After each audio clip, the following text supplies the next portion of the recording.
Okay, I don't think you all understand what Iran is doing right now. After decades worth of abuse from the West, systemic dehumanization through endless propaganda including incessant lies about them having nuclear weapons, continuously being called terrorists that are a threat to the world by the actual terrorists whom are the threat to the world. Year after year after year after year. Preemptive strike after preemptive strike after preemptive strike, even when the Pentagon admitted that they had zero evidence that Iran was going to attack the US first. As Marco Rubio even admitted that he knew Israel would strike Iran first, and that's why the US struck Iran first, because he assumed Iran would go after the US if Israel struck Iran first. Yes, our world is a fucking joke right now. And after Iran watched Palestinians get genocided and continue to be genocided on live stream by the same two terrorist entities, preemptively striking them without any repercussion, as they witness international law through the ICJ and ICC being exposed as a complete lie, with the UN being an absolute sham of an entity, as it just welcomed the wife of a child rapist that just killed 168 little Iranian girls in a school to chair the UN Security Council meeting on children in conflict. Yes, Melania Trump, who was probably just as involved as Ghislaine Maxwell in luring in young girls for their slimy, pedophiling, parasitic pigs around their arms, was welcomed with open arms by the UN to chair the UN Security Council meeting on children in conflict. Disgusting. So yes, after all of this, Iran has had enough. And what is Iran doing exactly?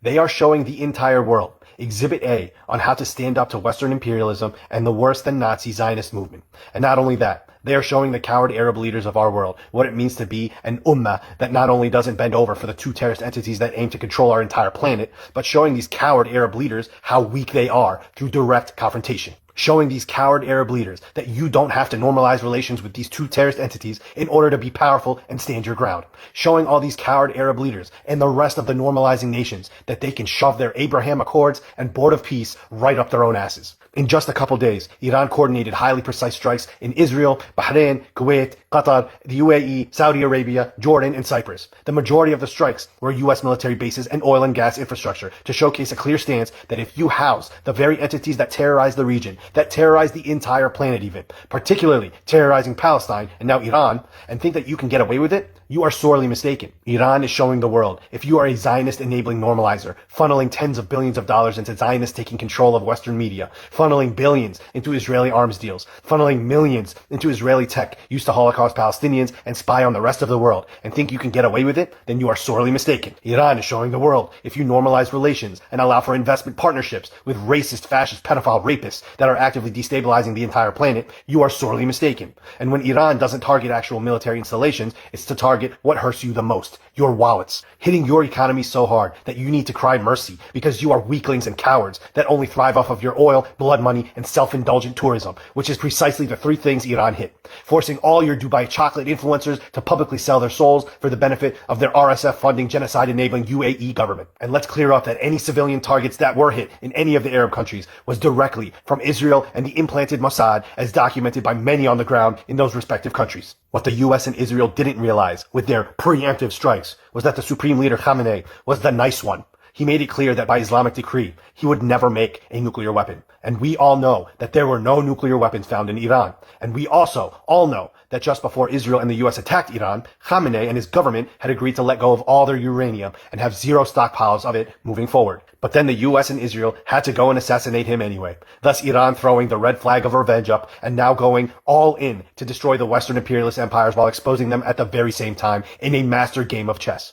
And keep in mind, by killing one of the only people that refused to allow the development of nuclear weapons in Iran, and the fact that the two entities that killed him are known to have the largest stockpiles of nuclear weapons that go unchecked, Iran building nuclear weapons is now fair game. And by killing Khamenei, you have spawned successors that will be far worse to you. Successors that were already identified years in advance because Khamenei saw it all coming. And now the US and Israel are feeling their wrath. And as a result, US troops are fleeing from their posts that should have never been there in the first place out of fear because their own government doesn't give a shit about them. While corrupt Arab leaders' feelings are hurt because the US isn't helping them in their time of need. While even European countries are denying the US from using their bases, airspaces, and militaries because they don't want to fuck with Iran. Do you understand that one country just said fuck you to Israel and the United States and all of European complicity and all of Arab corruption in the region with just a few days of highly precise and strategic coordinated attacks that literally crippled all of the powers that be as we speak? And that's with Iran's weaker and older stockpile of missiles that they're throwing at all of you complicit cowards. They are crippling all of you, and Iran hasn't even used the good shit yet. Where the US is running out of missiles and hemorrhaging money trying to defend the terrorist ethno-state they've shackled themselves to,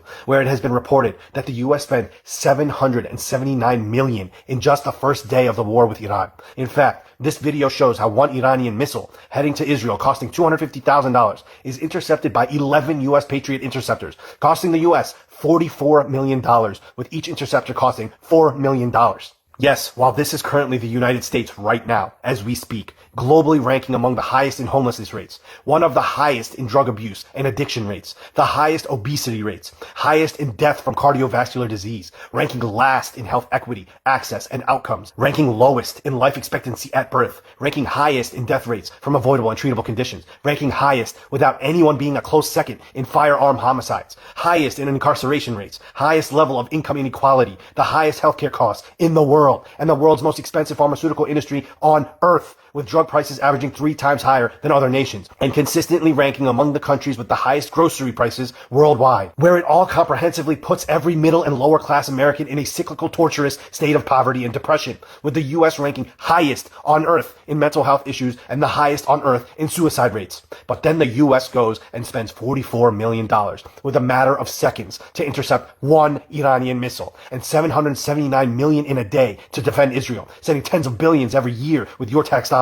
to defend Israel, while the US is abandoning their own US military bases in Arab countries, leaving them like sitting ducks for Iran to take them down one by one in order to devote most of their resources to protecting Israel. Hey, Western news media, you reporting on any of that? No, of course not. Western media is focused on dehumanizing and demonizing Muslim Iranians while platforming and amplifying Jewish supremacist Zionist Iranians celebrating Israeli and American attacks on their own homeland. Speaking of, this just exposed all you fake-ass free Iran phonies, hijacking an actual liberation movement through your Zionist Jewish supremacist Iranian population, just as the Zionist Jewish supremacists of our planet hijacked an entire religion to exacerbate the Holocaust of Palestine and their self-inflicted anti-Semitism. In fact, the very Zionist Jewish supremacists that are loyal to Israel, as well as the Israelis themselves, are the ones amplifying and backing this free Iran movement, including your traitorous, whitewashed, and brainwashed, Israel-loving Iranian Jewish supremacist diaspora, an Iranian Jewish supremacist diaspora that aren't worth the shit on my shoe. Celebrating the death of Khamenei at the hands of the two most fascist, imperialist terrorists on our planet, Israel and the US, right after they killed 167 Iranian school children with one bomb, and as they bombed hospital after hospital, just like they did in Gaza. Are you fucking joking? And y'all have the audacity to come at us to say, you know nothing, just listen to the Iranian people. You mean these Iranian people that are actually living in Iran, millions mourning the death of their leader while protesting against the very imperialism that is destroying your country? You think we're going to listen to you Iranian diaspora, you absolute cretins? Here's the thing. We are all in agreement that the Iranian government has committed atrocities against some of their own people. And I'm not even saying that opposing or wanting a new government in Iran is wrong. To each his or her own when it comes to their own country. But to quote the character Switch from The Matrix, and all Iranian people should be saying this in harmony right now, not like this, not like this. Because the liberation of the Iranian people should not be like this. And in fact, it will never happen this way. Let me make my stance clear. If the people of Iran were the ones to overthrow their own government without the help of the two most fascist imperialist terrorists on our planet, Israel and the US, and Iran prospered as a result, I wouldn't say shit. In fact, I'll say more power to you. Because then you could say that your own people did it. Because this imperialist white saviorism ain't it. And reeks of Syria, Iraq, Libya, and Afghanistan all over again. And your cheering for it makes you pawns to imperialism and slaves to Zionism. And the fact that you and even you fake-ass staunch pro-Palestinians out there are celebrating the death of Khamenei when it was the US and Israel that did it, right after mass murdering Iranian school children, the US and Israel that did it purely to install this wall-humping Zionist puppet piece of shit, Reza Pahlavi, and yes, that is Miriam Adelson right next to him, so that they can control your country and your oil and your resources and cut ties with all resistance groups trying not only to free Palestine, but free their own countries that are actively being occupied for the Zionist greater Israel goal, ultimately attempting to free us all from the tyranny of Zionism, makes you the most vile and pathetic phonies on this earth, and we would want nothing more than for you to step the fuck off our movement and get a tattoo of that Israeli rag of a flag branded onto your foreheads. And look at what it all got you. Trump is now looking to your people to take over the government after his illegal destabilizing tactics, and you all can't grow the balls and mobilize enough to actually follow through with the shit you preach. Because those of you in your fake Free Iran movement aren't the true agents of liberation for Iran. You are cowards that follow trends and worship white people that control you. And the best part about all of this is that while we know Israel attacked Iran as their last-ditch effort to save their failing ethno-state, that's not why the US entered the chat. The US entered the chat not only because they hate Iran or that they want to protect Israel at all costs, which are both true, but the US is making a play at China. Because like I always say, it is all connected. You think the attack and destabilization of Venezuela for their oil and subsequent apocalyptic humanitarian and socio-economic crisis happening in Cuba aren't connected and have nothing to do with what we're witnessing in Iran? You are sorely mistaken. First off, Cuba and China relations are characterized as a deep, long-standing, special friendship focused on strategic political alignment, economic support, and technological cooperation, marking 65 years of diplomatic ties as of 2025. China is a key economic partner to Cuba, supporting Cuba's energy, telecommunication, and biotechnology sectors while investing in their infrastructure. But that has all come to a standstill as a result of the chokehold the U.S. has put on them. And as you should know by now, Venezuela was one of the largest suppliers of crude oil to China, and the U.S. now has control of that. Guess who else is one of the largest suppliers of crude oil to China? Iran. Installing a puppet government in Iran will effectively give the U.S. control of Iranian oil. And who is the U.S. already shipping Venezuelan oil to? Israel. But Venezuelan oil to China has halted. And with control of Iran through a puppet government, Iranian oil to China will halt as well and go to Israel. Thus the U.S. attempting to strangle the Chinese economy, which through BRICS has already disassociated from the U.S. entirely and is actually a threat to the U.S. petrodollar, which coincidentally has everything to do with how much oil the U.S. controls and consequently how much power the U.S. actually has. And this is their means to try and cripple China while trying to maintain any semblance of power they can scrounge up through multiple provocations and attacks across the globe. Yes, they are attempting to cripple the China that happens to be close allies with Russia and Iran, but also the China that alone would whoop the living shit out of the U.S. military if it ever came to it. Hence why Iran played one of the best cards in the game, the closing of the Strait of Hormuz, where Iran announced that any ship that attempts to cross the Strait of Hormuz will get lit up to oblivion. And what effect does that have exactly? Closing the Strait of Hormuz, a critical maritime choke point for 20% of global oil supply, would trigger immediate spikes in oil and natural gas prices, severely disrupt global energy markets, and cause massive shipping delays. It would force rerouting around Africa, significantly increase transportation costs, and potentially create severe economic, inflationary, and energy security crises worldwide. Yes, precisely what Saudi Arabia should have done the second they saw what Israel was doing to Palestine. But they don't have the balls that Iran does. And guess which countries Iran just decided to allow access to the Strait of Hormuz?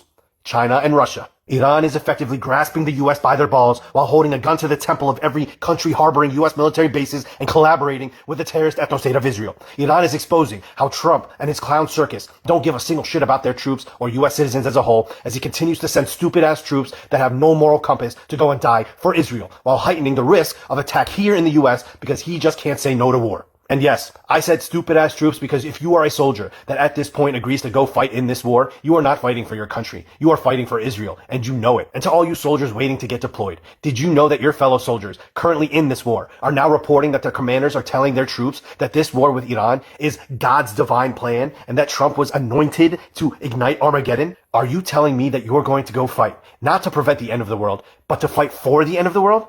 Wake your asses up. So before I say what I'm about to say, I want all U.S. troops to know you have a legal right and duty to disobey unlawful orders, such as those violating the Constitution, Geneva Conventions, or international human rights, which we are now well beyond with all we've seen with the Holocaust of Palestine and now the murder of 167 schoolgirls in Iran without provocation. Just know that following an illegal order can lead to personal criminal liability and court-martial under the Uniform Code of Military Justice Article 92. So it is your obligation to say no to this war. Now hear this loud and clear. If you have made it this far into my video and now know this information as a military service member and you still decide to fight in this war, you deserve everything that's coming to you, whether it be death or immediate prosecution of your war crimes. Is that clear enough for you?